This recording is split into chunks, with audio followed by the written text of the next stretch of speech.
I've received the new genuine potentiometer. The snorkel won't make a difference, as I've mentioned, but we'll just put it back because it's an Audi. I'm a bit pressed for time right now, so I'm not doing a hard reset. I'm only going to use this code reader to clear the codes. Okay, I'm not going to film it. That's all I'm going to do. We're going to throw this on and fire the car up. Technically, I should have disconnected the battery to take this sensor off, as you should with any electrical work on your car, but I didn't. But the interesting part is this basic Bosch OBD2 $200, that used to be at least, thing, was able to quickly detect that it is unplugged too. So, here, you know what, I'll show you guys the codes. Okay, so we have a switch sensor because it's unplugged.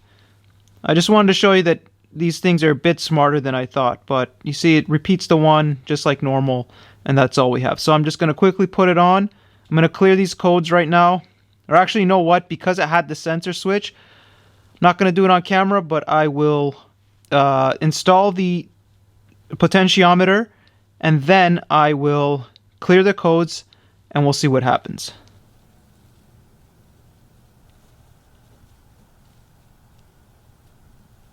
I don't know if the old ones, if this was a genuine one on the car, but maybe the writing is worn off, or this is what it looks like after 15, 16 years.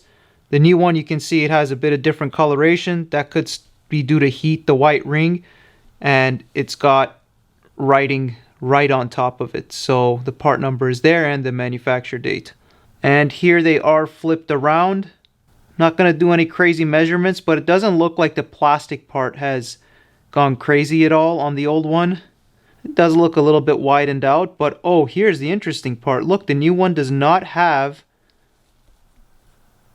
the O-ring that's in the old one, so I'm going to transfer it over. So the O-ring swapped over very simply. I mean, there's more seals in there. I talked about how this could cause a vacuum leak. There's a brown seal in there, which would probably be something related to your vacuum, but I mean, yeah, this will be like a secondary seal. If all the seals in there are leaking, you could have a vacuum leak from there. But let's not get ahead of ourselves. Let's put in this new one quickly and see what happens. The new sensor does not come with bolts. Save your bolts. I don't think I saw on the person's diagram that the bolts are sold separately. They might be part of the intake manifold. They might be sold separately, so check that out for yourselves. Or maybe I'll check next time I'm looking at the diagrams at the dealer or whatever. The old sensor actually is genuine. In the very, very specific lighting, you can see there that the markings are there. So look really carefully on your old one, and it might have the markings that it was a genuine, most likely original to this car, replaced a long time ago unit. These cars make a ton of heat from what you RS4 owners know, so those things can possibly, I don't know, fade off. New sensor plugged in well.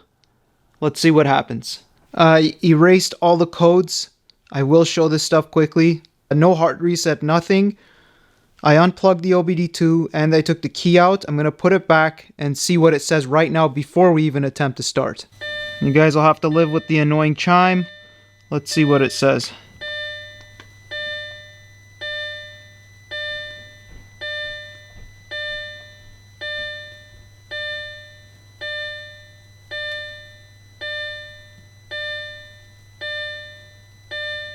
Well, it's saying no codes before we start it up. So let's see what happens.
Okay, so the car's making some weird sounds when I give it a bit of gas, and you heard it on startup too. I thought it was a power steering pump at first catching up to what's happened, but I think it's something else. So let's see what's happening. But the EPC light and the traction control light are still on. The manifold swab sensor did not solve our issue, but once the check engine light comes back, we'll see if we have any new codes. I sound weird because I'm wearing a gas mask because of the fumes in the garage.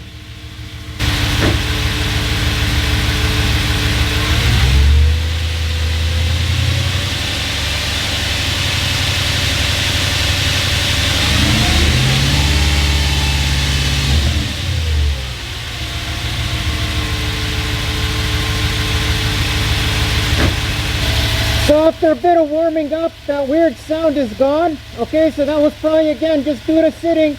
Some weird pump or seal just making a little bit of noise. That's gone. I was careful, but if you did take that fan shroud a little bit apart, you should definitely put it back so it doesn't jump into your belt by any chance, okay?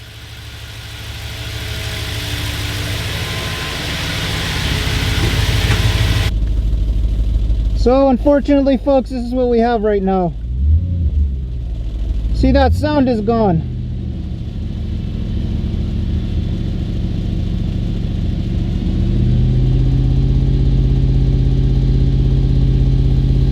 I think I'm at the point where I have to get VCDS. I mean, it's been long enough, and even VCDS might only help. You still have to decipher the codes that come on there, and if you've been on any of the forums, you know that that's not usually an easy task either. There are people that have also reached out that said solving their EPC light took a long time, and even specialized Audi mechanics threw parts at a car until they finally fixed it years later by trying a whole bunch of things. Depending on your limp and what it is and what isn't, we'll see what happens, but maybe, just maybe, the car needs a hard reset. So that's what I'm gonna do. I mean, none of these lights are gonna go away right now. That code reader I have can't turn these things off. And let me push the ESP button, see if it makes any difference. If it'll... No, that traction control light is on permanently. I mean, one other thing we have is the original throttle body, which I don't think was the issue. We might put that back if we take the manifold off, because it could still be the vacuum leak. I might have to get a smoke machine. I gotta start spending some money to do this properly. And but yeah, the next step will be a hard reset. We'll start it one more time. If that doesn't work, then I gotta look into better tools diagnostically and everything else to figure this out. And yeah, the traction control light button isn't doing anything, so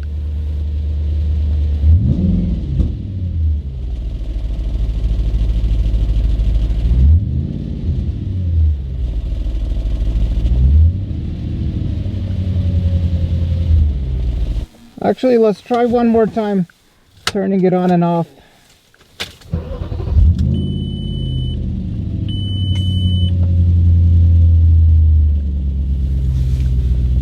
Okay, now we have the EPC and the check engine light back on the second start. So it didn't take a front left fog light.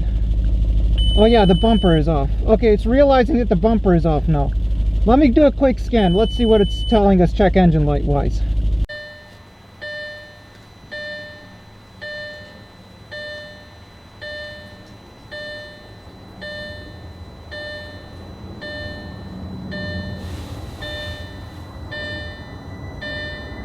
Okay, we got two codes. What? Are you kidding me? This is weird, man. Well, okay, you know what this means? I think that possibly a hard reset could help us, but I mean, the EPC light always comes on a few seconds after, as you've seen. So maybe a hard reset is required in this case. I'm going to hook up the jumper cables overnight, but we'll come back after 24 hours tomorrow. And again, this hard reset 24 hours thing came from a very experienced Euro mechanic who said when he worked at a Porsche dealership, it was customary routine to hard reset the cars overnight before scanning for any codes. So as you guys have seen before, I just use a standard set of jumper cables like the ones pictured at the bottom of the screen there. to run the hard reset. I'm gonna have to climb in through the back seat. My setup here does not allow the trunk to open properly to use it. This is gonna be way too annoying to film, but it is accessible from here. One of the first videos on the channel is doing a hard reset on this car, so if you want more information on what I'm gonna be doing next, go and watch that video. So there we have it. And I also ran the battery on my voltmeter, and it is showing healthy. That is an interstate battery that I think the previous owner told me was replaced. That says 6-year performance on it. I'm not sure if that's an AGM or what it is. It's an interstate battery. Right now it's way too hard for me to get it out and check the date stamp. But I do know that European cars with old batteries, I don't know if they check out they're still bad. But we'll consider the battery too. Again, this car has been sitting on a charger, and I don't know. Okay, let's just take it one step at a time from here, and we'll keep going. We did have some colder temps here, and obviously this car's been sitting in the garage for a while. And in the past, I don't know, 5 days, whatever, I haven't had the maintainer on the car. So I put the maintainer back, so when we do our first start after the hard reset, at least we'll know this battery is fully charged. So maybe it won't give us codes, and it'll help us choose to get a new battery or not. I don't think we need it because, like I said, the voltage, everything checks out fine on the battery, testing from here. But we just have to take it one step at a time with the limited space and tools that I have. I'm not going to return the other one in any case. We'll keep it on the car, and at least we'll know that this is a good spare if the other one ever goes bad, if we're troubleshooting in the future. So I just read a thread on the major forum from 2013. I wish the older members would contribute more, but either they've moved on or I don't know. The main thing here is right now the car is waiting for the hard reset, okay, and the battery to be fully charged. But there was a thread where someone in 2013, the thread I'm talking about, had the identical issue as me, and people mentioned a lot of things, and it ended up being the one flap sensor like we replaced just now on this car. I won't get ahead of myself until the hard reset is done, but even if I don't get a smoke machine, I'm probably going to pull the manifold. We're going to repair that vacuum hose that way back in the intake manifold video a year or two ago I saw was cracked. And one other thing caught my attention that I remembered. I don't know if I put it in the very first video of 170,000 kilometer carbon clean before I did the actual DIY video. I think there's a short clip on my channel about 1 minute 30 seconds. But the one bank, okay, when I came to undo the flaps when they were still installed, it clicked out as if carbon or something had restricted its motion. So what I'm thinking is possibly if we open it, I don't have the flaps anymore to put my thumb on, but I'm going to try to move the, the rod that's inside there where the flaps used to sit. And if that doesn't rotate, I'm not going to put vice grips on it, but I'll figure out a proper way. I'll film that when I do it. If that isn't rotating freely, that could be our issue. So there's a lot of things to consider here. So there's currently a few things that I'm thinking of doing. We're still going to be waiting for the hard reset until tomorrow. If you guys remember, now checking the arms, okay, on the manifold itself is a very careful thing, because I think most people break those plastic arms because of carelessness on installing and deinstalling the manifold.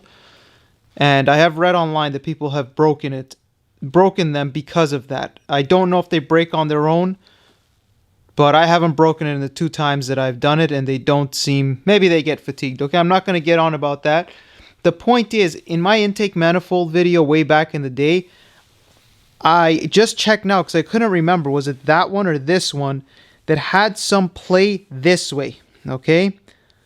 Now today I decided to check it for a different type of play, because look, intake manifold, bank 1, bank 1, bank 2, runner, stuck code, okay? Brand new sensor, hasn't done anything. I doubt the hard reset's going to make a big difference, which is why I'm still thinking about this. Now, what I just realized was when I touch the arm, because both the arms are fortunately at the front, that one there, and the main thing is so that you don't break them. This is really hard to film, but you see that black portion down there with the whitish yellow arm? You want to push there. Do not push on the middle of the arm itself, because that's weaker and you could snap and break it. Okay, same goes for the top. You really want to carefully see this curved portion here. You guys can't see it, but up there, okay, use your common sense and just lightly push both. Sorry, don't push the top one. The bottom one is a stronger pivot point. Okay, this one honestly might be as strong, but you can't put you can put your finger nicely on there. This one, it's covered under this piece of metal, so I wouldn't push it. But what I realized is bank 1 is actually the one that has the play. I'll be quiet so you guys can listen maybe.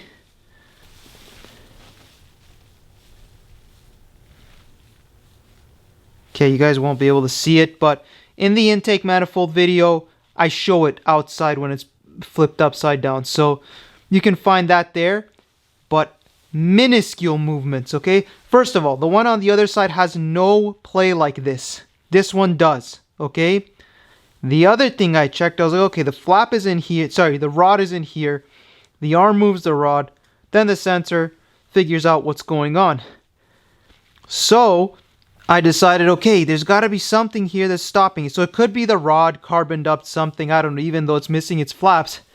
But then it's almost impossible to film this part with the car in service position. But I'm telling you what I've realized that we're going to add to the list of things that it could be.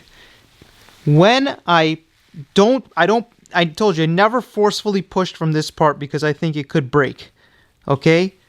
But on this upper portion, on the rod for the arm where it comes up onto the rod in here, actually I might be able to show. No, it's too hard with the camera in my hand. But if you just grab this part of it, okay, this S part of it, yeah, there, okay, and then just move it back and forth a little bit, it actually is loose on the top on this one.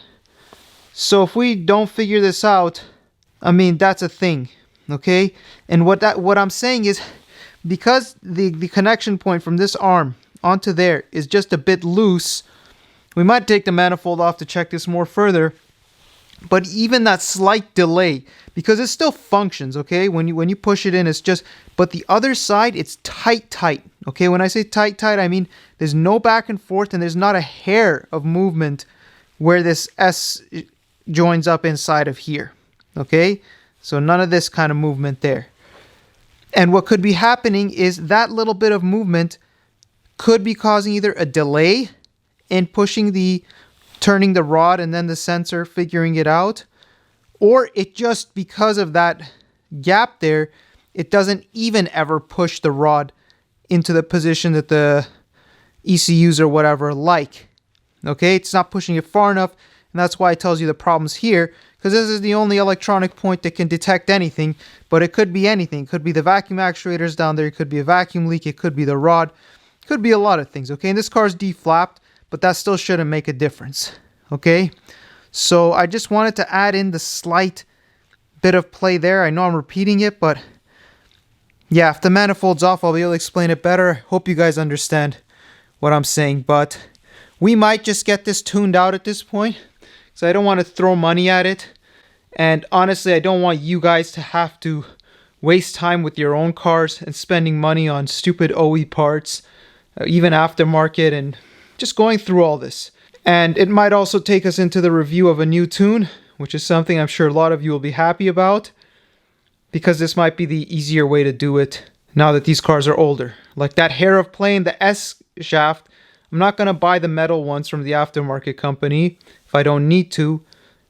And again, I mean, I don't have enough experience or know if those just snap over time, because the ones on this are clearly original and they're fine, or if it's by careless people breaking those because it's really easy to snag them on the top when you're taking the manifold in and out, because you need a good touch to work on these cars. So I just don't know those things, but let's see if we just tune it and get it all coded out and never have to worry about it. the little bit of slop in the arm, or if it's the rod inside that's been carboned up. This could be the easy, correct solution. And because for the sake of the channel, that it's a test car for us, we'll also be able to start reviewing one of the tunes. And I'm not going to get ahead of myself, just mentioning everything as we keep going forward. Let's see if things back here work their magic tomorrow.